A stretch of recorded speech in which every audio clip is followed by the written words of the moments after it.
जोहार सागुन सेता सानाम कोगे आमगे आमिज बायदी यूट्यूब चैनल पाटा खoj सानाम कोगे जोहार सावते सागुन दाराम गाते को आबो दुनिया धरती रे जहां गे मानमी मेना बोना अडी रकम समस्या तेबन जर्जरित ताहेना एटकेटोणे ताहेना बोन पठुआ गिद्रा जीवन रे आयमा गोटांग एटकेटोणे ताहेना ओना सावते आरो जहां आबोरिन मानमी को मेना को समस्या दो मानमी जीवन रे ताहेन गया नोआ समस्या खoj उद्धार खातिर अडिगान होर नोआ जीवन रे लड़ाई डहार ते ठीक मतो बाबन लड़ाई दा तब लांगा चाबा काते मिद समय अडी खराब खoj खराब जिनिस बन कमी गद का जहां दो जीवन रे कोनो दिन काम्य विषय दो बांग कना तो नोआ दुनिया धरती रे बांचाव ताहे करते गेले जेमन सिंजोक कना निदक कना नोंका भावे गे जीवन दो चला तो उनकाना गे मिटंग मोटिवेशन कहानी तलाते तेहिं बुझाव बना हजार समस्या ताहे कते न चिकते बन कामबेक कते जीवन रे ताड़ाम डहार आरो बन सहजा तो नोआ गल्प एतो मांग रे जहां को नोआ वीडियो पे नेले तबना आमगे आमिज बायरी यूट्यूब चैनल पाटा खoj सानाम कोगे आरदास एमा बन कना नोआ चैनल सब्सक्राइब का तबन पे सब्सक्राइब लेखाय प्रत्येक मॉर्निंग नोकाना मोटिवेशन कहानी तलाते मोटिवेशन स्पीच मोटिवेशन कहानी साव सावते मोटिवेशन किछु तथ्य आपे को सामांग रे हिजुआ तो नोआ चैनल सब्सक्राइब का खाज क्षति दो बांग होय तबना मा एनखान कहानी बन एहब लेगे कहानी दो खूब इंटरेस्टिंग खूब मिट मजादार कहानी मुचाद धरिज आंजम तबन पे आसो माने आशा आइन जे किछु होले नोडे खoj सिकनत ᱧᱟᱢᱚᱜᱼᱟ जहां सिकनत दा आबा ताड़ाम डहार रे अडिगान मने रे मिट दाड़े एमा बोना चलो ताले बेसी बांग देरी काते कहानी बन एहब लगे कहानी दो खूब इंटरेस्टिंग मिटंग हरिन एंगा हरिन मिटंग गिद्रे जानाम लगित मिटंग जायगाय पांजा बड़ाय ताहेन एबार उनी हरिन मिटंग निर्जन बीर धारे गाडा धारे मिटंग बत रे हेज काते रे डिसाइड किया जे नोडे गे गिद्रे जानामिया एबार ओना डिसाइड परे एबार जखन उनी गिद्रे हुई मांग रे प्रचंड परिमाण लाज हासु केदिया एबार लाज हासु समय आजा पासापासी मिटंग एमन मिटंग एनवायरनमेंट तैयारेना हठात गे मिटंग सेरमा जाड़ी सावते हेंदे रिमिल ते पेरेज किया माने सेरमा इन पासापासी के कोयक बड़ा काते नेल किया जे बीर रेन हो सेंगेल जुलेना माने जहां को लिया होय बारडू ते जहां दाबा नल को लिया ओना सेंगेल जुलेना एबार इन पासे आरो नेले मिटन खुदार तो जे ranges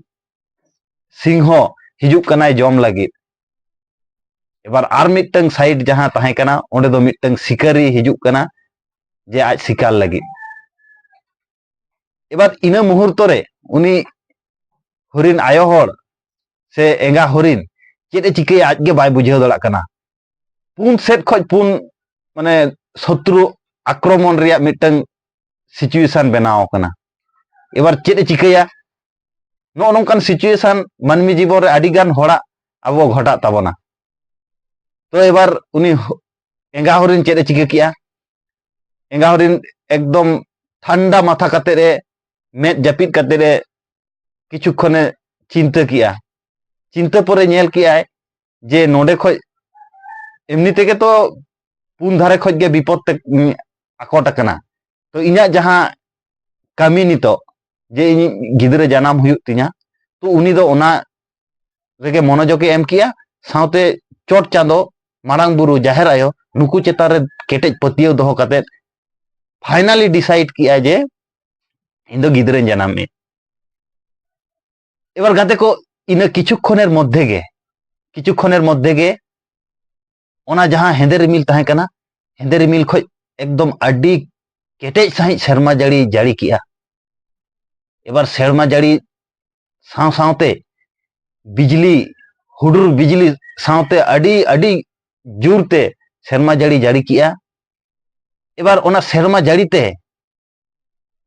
bir reyag jahan sengel ona hon irid ena saute one bijli bati te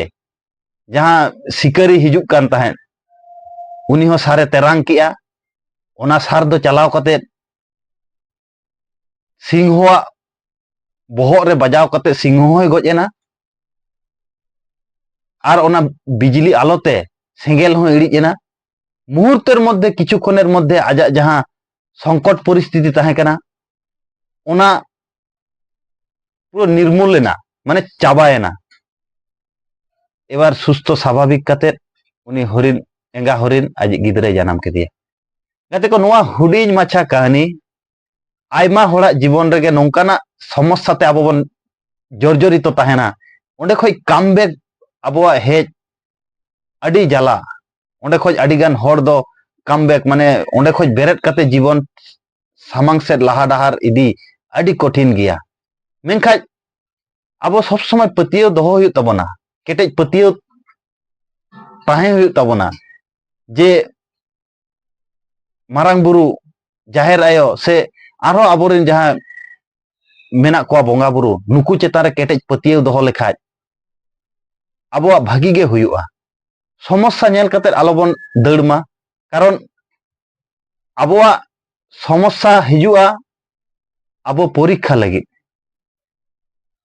তো নোয়া পরীক্ষা রেগে যদি বন ফেলা তাহলে তো আবোয়া জীবন রেয়া তো মানে মানমি জীবন রেয়া তো তাহলে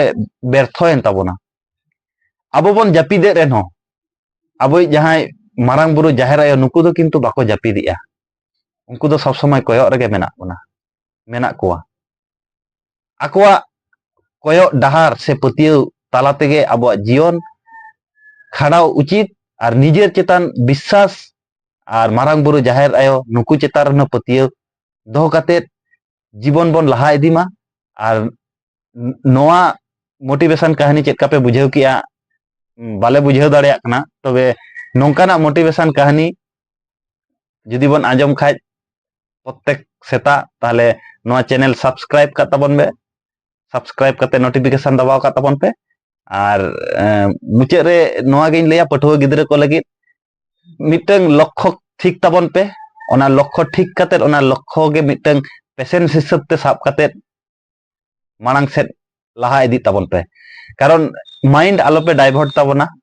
माइंड जुदी बन डाइवर्टा ताहले आबो हमन डाइवर्टोआ और आबो बन डाइवर्ट लेन खाय आबो लक्ष्य आयो बाबा जहां कुकुमु लक्ष्य ओना खoj हबन छुडेरोआ ओनागे आमगे आमिज बायरी पाहटा खoj आपे गे पे हुयुग कना रियल हिरो आपे गे पे हुयुग कना भविष्यत रिन समाज चाचलाव कुत तो आपे नितो बेरेट केटेज काते क्लियर कॉन्सेप्ट काते आपे निजे निजे मांग तैयार हुयुग तापिया तारपरे समाज दिसम जाति नोआ लगित हो कामी हुयुग तापिया नोआ मिटंग रिक्वेस्ट गे बार बार दोहया आमगे आमिज बायरी यूट्यूब चैनल दो मा एनखान सानाम कोगे आर मिद धा जोहार